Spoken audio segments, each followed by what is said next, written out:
कि जो लोग इसमें राजनीति कर रहे हैं उनसे मैं ये आग्रह जरूर करूंगा कि ये राजनीति करने का कतई समय नहीं है।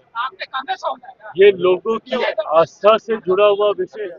यकीनन ये घटना दुखद है, जिस तरीके से इतनी भारी संख्या में, और मुझे लगता है शायद ये अपने में एक रिकॉर्ड ही हो, कहाँ पे इसमें चूक हुई है या कैसे ये घटना घटी है, इसकी भी उचित जानकारी लेकर उचित कार्रवाई की जाए।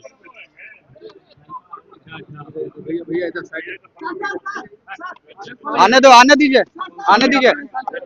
चिराग जी, कुंभ में जो घटना घटी है उस पर कैसे देख रहे हैं? देखिए, ये यकीनन एक दुखद घटना है। थोड़ा नीचे। जिस तरीके से आज है अमावस्या के दिन कुंभ में कई श्रद्धालुओं को भगदड़ के चलते अपनी जान गंवानी पड़ी, थोड़ा सा बगल कर। इसके लिए न सिर्फ जितने भी मृतक हैं उनके प्रति मैं अपनी पार्टी की तरफ से श्रद्धांजलि प्रकट करता हूं, बल्कि जितने भी घायल हैं उनके भी जल्द स्वस्थ होने की कामना करता हूं। यकीनन ये घटना दुखद है, जिस तरीके से इतनी भारी संख्या में, और मुझे लगता है शायद ये अपने में एक रिकॉर्ड ही होगा कि जिस संख्या में आज वहां पर लोग स्नान के लिए उपस्थित थे, ऐसे में कहाँ पे क्या चूक हुई, किस कारण से इतनी बड़ी घटना ये घटी। प्रधानमंत्री आदरणीय नरेंद्र मोदी जी स्वयं लगातार निरंतरता में उसकी मॉनिटरिंग कर रहे हैं। आज सुबह कैबिनेट की भी बैठक थी, उसमें भी उन्होंने इस चिंता को प्रकट किया। मुख्यमंत्री उत्तर प्रदेश के लगातार वो संपर्क में हैं। मुख्यमंत्री ने भी कई दौर बैठकों के किए। भविष्य में, क्योंकि अभी भी एक लंबा समय है कुंभ का, ये घटना ना घटे इस बात को तो सरकार हमारी सुनिश्चित कर ही रही है, बल्कि इससे कहाँ पे इसमें चूक हुई है या कैसे ये घटना घटी है, इसकी भी उचित जानकारी लेकर उचित कार्रवाई की जाएगी।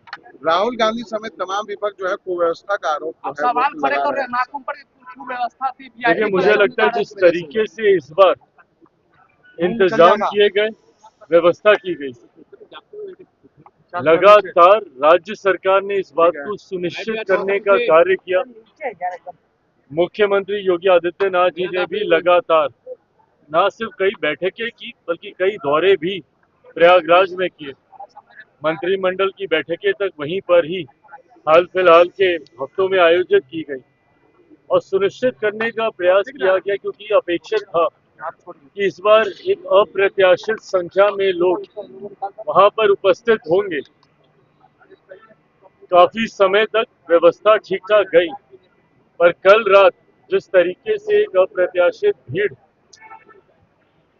प्रयागराज कुंभ में पहुंची वहां पर, अब ये जरूर, जैसा मैंने कहा, कि ये जांच का विषय है कि कहाँ पे क्या व्यवस्था में कमी रही, उसको तो जरूर ठीक किया ही जाएगा, बल्कि दोषियों पर भी कार्रवाई की जाएगी। जो लोग इसमें राजनीति कर रहे हैं उनसे मैं ये आग्रह जरूर करूंगा कि ये राजनीति करने का कतई समय नहीं है। ये लोगों की आस्था से जुड़ा हुआ विषय है। श्रद्धालुओं ने जो वहां पर आए, जिन्होंने अपनी जान इसमें गंवाई, उनके प्रति संवेदना रखने का ये समय है। जो लोग व्यवस्था पर सवाल उठा रहे हैं, अगर उनके पास इसकी कोई सटीक जानकारी है तो जरूर सरकार के समक्ष रखें। पर मुझे लगता है कि इस बार जितनी संभव व्यवस्था का प्रयास सरकार के द्वारा किया गया, उसमें सरकार ने इस बात को सुनिश्चित करने का कार्य किया कि कहीं कोई लापरवाही, कोई चूक नहीं हो। उसके बाद भी अगर ऐसी घटना घटी है तो सरकार पूरी जिम्मेदारी से इसकी जांच करवाकर दोषियों पर कार्रवाई जरूर करेगी।